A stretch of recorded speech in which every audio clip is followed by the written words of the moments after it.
Education through alternative learning pathways as soon as possible must be also the top priority right now.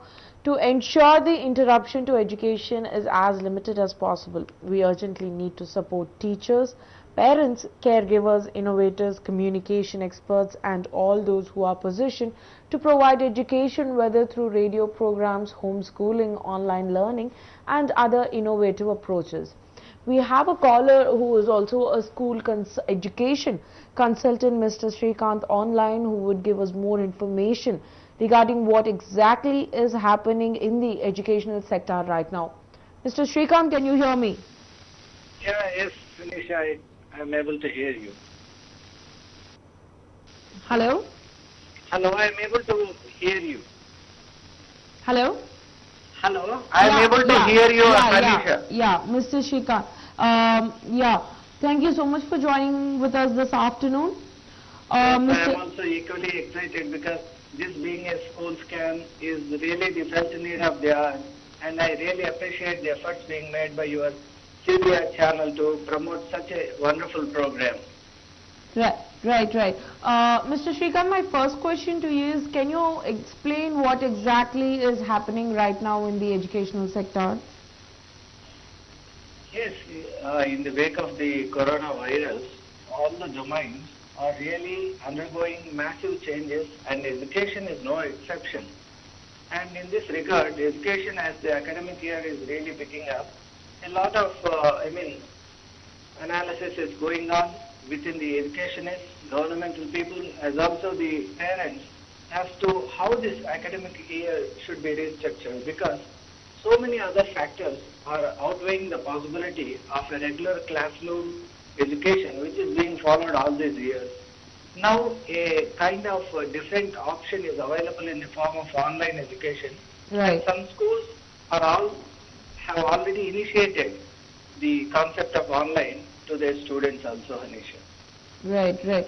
Also, can you tell me what are the measures that the educational institutions can do right now?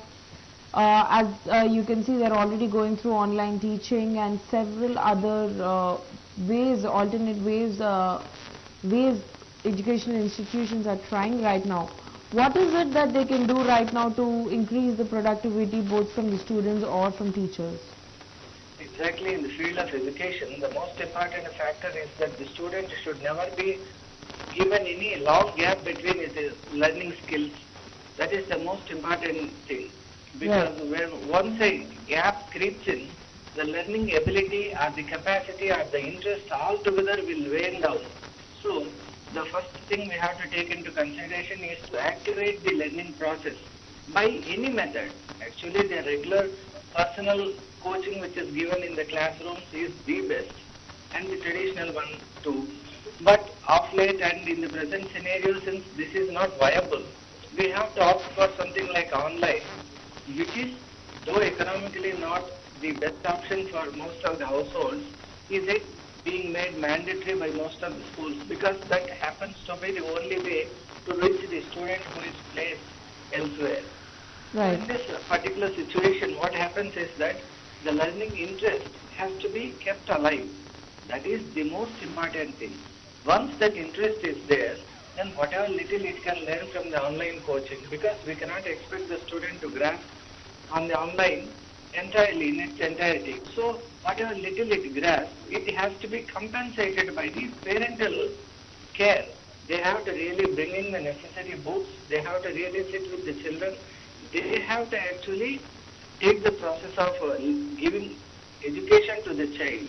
So both ways, the online coaching which is given by the educational institution and that being compensated by the parental care really puts in the student on a regular frame so that the academic year is not wasted, and when the schools really reopen to admit the students into the classrooms, the student naturally would be in a position to accept what is being taught at the regular schools. So that type of initiative has to be taken both by the schools as well as the parents. Here the part of the parents is also very crucial, because in the online teaching methodology, you cannot control or contain the student. Right. So he is in his own environment. He is the master of that particular space. So the parents have to really keep an eye on the student, whether he is really watchful, whether he is really focusing, concentrating on that particular curriculum which is being delivered by the teachers. Then at the end of the online teaching, the parents have to really take him through that lesson once again, compensating through the regular course material, and then they have to really give him some tests like questioning, then they have to give some compositions so that the student really will be in a position to take some active interest in that particular lesson which he has learned in the online education.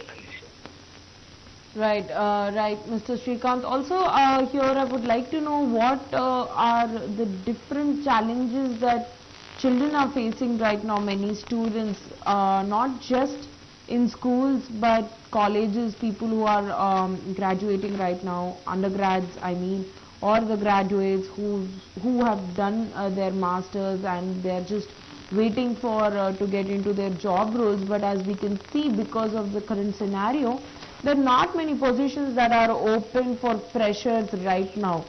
So what is it for students right now? This is a wonderful question, Anisha, really, because all the while we are focusing only upon the school students whose curriculum is limited and whose ways of learning are also being defined.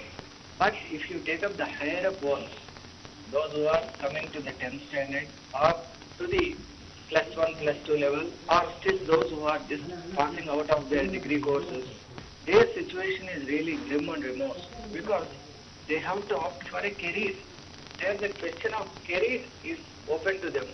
Right. So they are really fixed.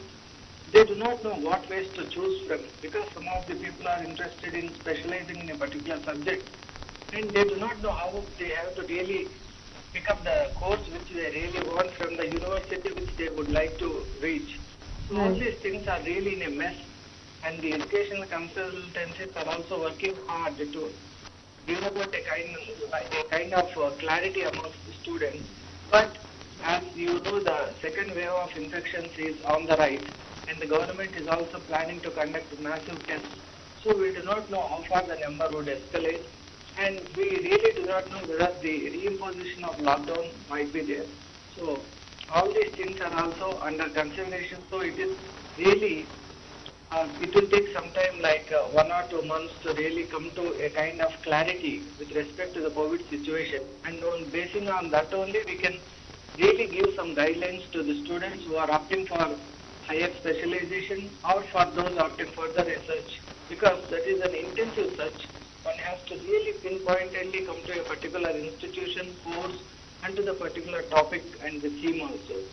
So that's where the students are in real difficulty and hopefully within a month or two the situation eases here in the twin states of Telangana and Andhra Pradesh as also elsewhere in our country so that the students can really opt for something which they really wish to study further. Right, right. You've cited very good points. Also, Mr. Srikanth, here I would like to ask you, there are many effects that could impact on a child's brain being exposed to so much technology at a very young age. Though the Karnataka government has stated that from class 1 to 5, there will be no online education. But whatever the other states, they have not come up with any such rules. So it definitely impacts a child's brain who is exposed to so much technology. What are the measures that parents can do right now to keep them intact? Actually, this is the situation most parents are really facing at home, Anisha. Even during the regular course of their work also, the students being exposed to over technology and being technically, they are really becoming addicted to the electronic gadgets and the harmful radiation has resulted in the spectacles which the students are wearing. The number is really on the rise now. Yeah. And added to that the pollution and other factors, the pressures and other things really add up to the mind of the child. It will really put him in a kind of real pressure. So in the previous generations, the education was given in a liberal way, flexible way, and in a very natural way. But now, because of the impact of the technology, everything is really getting topsy-turvy. Overexposure to these technical things, these these electronic gadgets really hampers their individual brain capacity to a great extent.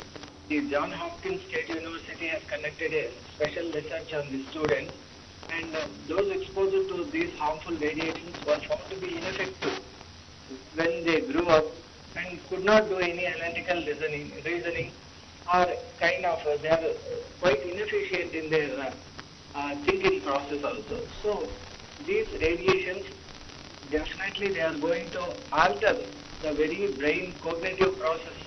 So a lot of damage is being done to those people, those young children who are getting exposed to all these things. Now with the massive this cell phone culture has become quite predominant in all parts of our country, and the child is also exposed and it is really interested in playing with the phone for quite a bit of time. So handling these electronic gadgets impairs even the limb movement also. It affects their eyes, the cognitive thinking process of the brain, and overall body structure also gets mutated to some extent. That's why the children are becoming really very irksome, wearisome, and they are not able to study or slog for long hours as in the previous generation. So even for a brief period of 2 hours or 3 hours of classroom coaching, they are really getting exhausted. All this is due to the process of getting overexposed to this electronic gadgets, Anisha. So it needs to be contained. The more they are contained, the better for the child. And the exposure to these electronic gadgets also, like calculators, computers, really makes them their natural process of addition, subtraction, multiplication, all these things are really coming down. Now the memorizing of the tables is not there. So he doesn't know, even for a simple calculation also he has to depend on a particular electronic gadget. So that is a sorry state of affairs. The mind will not develop. These things are really meant only for the development of the mind, and that is really not taking place. So a lot of damage is being done that way also. So the educationists, children, parents and government has to take all these things into consideration in designing wonderful learning culture for the children of today. Right, right. Mr. Shrikant, also here, as you've stated so many facts also, there is one tiny point that I would like to ask is technology should be monitorized by parents all time. Yes, true, online teaching has several impacts, true, but also here what I wanted to know is the effects of online teaching in a long term how effective is this process? Yes, it is an alternative, but what about long term effects? The long term effects of this online teaching will be really terrible, devastating, and it would be an equal catastrophe as this corona, Anisha. Frankly speaking, online teaching is only a substitute, but it can never replace the classroom coaching, because there actually most of the learning according to research takes place only in the personal presence of the teacher. Their very presence adds to the knowledge of the student. And that when that vital element is missing out in the online education, the students just get some information on a particular subject, but that cannot be treated as learning. Because learning means really understanding the thing directly from a teacher to the student. The transfer of knowledge should be there.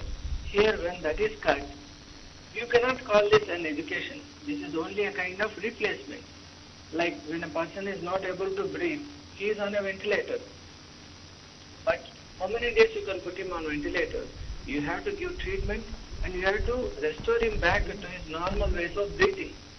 That is the process. But just because ventilators are available and cylinders, oxygen cylinders are there, you cannot put him on ventilator forever. It's only a replacement. Right. It's only an aid. In the same way, online education is only an aid, especially at the level of the children. For the younger children, it's only a replacement. It can never replace the classroom coaching because the student, when he comes to the school, when he or she is really, they are exposed to a newer world. Who will introduce that world to them? More. That is the actual learning. More than giving the classroom lesson, the teacher gives so many tips regarding health, hygiene, morality, then behaving with other children. Everything he learns in the school. So what he learns out of the textbook is very, very limited and little, insignificant compared to the overall learning which he gets from the teacher. So when all these things are mixed out, the child would become really adamant, stubborn, and would really become psychosomatic sometimes because it is alone and it has no one to monitor it or transfer the knowledge in the active form. So these are the long-term harmful effects of online teaching for the children especially. And when they are grown up really at a graduating level or still higher levels, online method is well and good. But at a younger level, one has to definitely sit along with the teacher and learn all the concepts because this is the age of brain mapping, brain formation. So one can never think of replacing natural classroom education with the online system, Anisha. True, true. Mr. Srikanth, whatever you've stated is absolutely true here. Well, anyway, I would like to also point out here is the Indian education is mostly theoretical. A very less percentage of it in India give preference to sports or other activities or drama or theater or etc. So, don't you think that online education, online teaching has now decreased the remaining percentage of whatever curricular activities that children are going through right now? Definitely, Anisha, because already the children in India are, as you said, more theoretical in their approach. And basically, genetically also, Indians are more theoretical rather than practical. And they are highly introvert by nature. Compared to the Western counterparts, wherein the Western students are more extroverts, their learning methodologies are activity based, and they have got very lesser focus on the inner element. So here in India, already as you said, during the natural school interaction, what they get in the activities are very little compared to the students who are being trained in activity-based learning in the other countries. So if you reduce it to the online teaching, now remaining part also naturally diminish or vanish because there is no scope here for any other extracurricular activity. In the schools, naturally the teacher has the idea to really find out or identify the aptitude of every student individually. So it knows this child is good at music, that child is fond of literature, this particular child is very sensitive to the science and other aspects. So this particular child is good at calculation. So it individually knows about the mentalities as also the capacities, learning capacities, graspings of individual students. So that way the teachers would really prompt their parents to take their children on those routes to, fully nurture them into a qualified professional. But in the case of online teaching, you miss out everything. There is no one to guide you. There is no one to care for you. There is no one to identify your talent. So you are really missed out. So for the time being in this natural catastrophes like Corona, one has to really depend on this online teaching. This is necessary now because the learning gap should not be wide enough so that the student altogether forgets about learning or altogether gives up learning. So that shouldn't be so. We have to maintain some kind of connectivity until the normal situations are restored. Right. Thank you so much, Mr. Srikanth, joining with us. You've been really insightful. Thank you, Anisha. Thank you.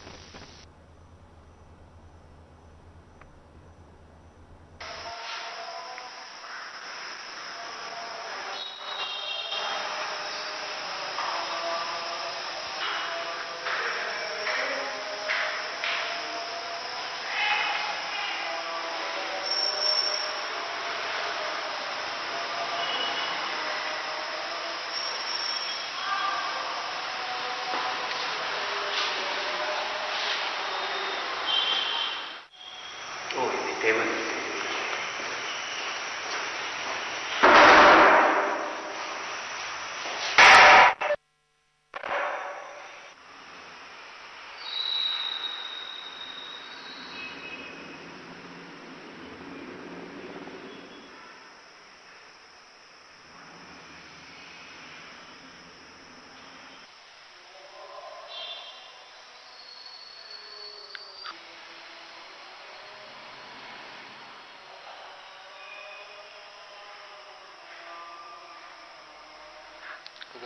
Sir,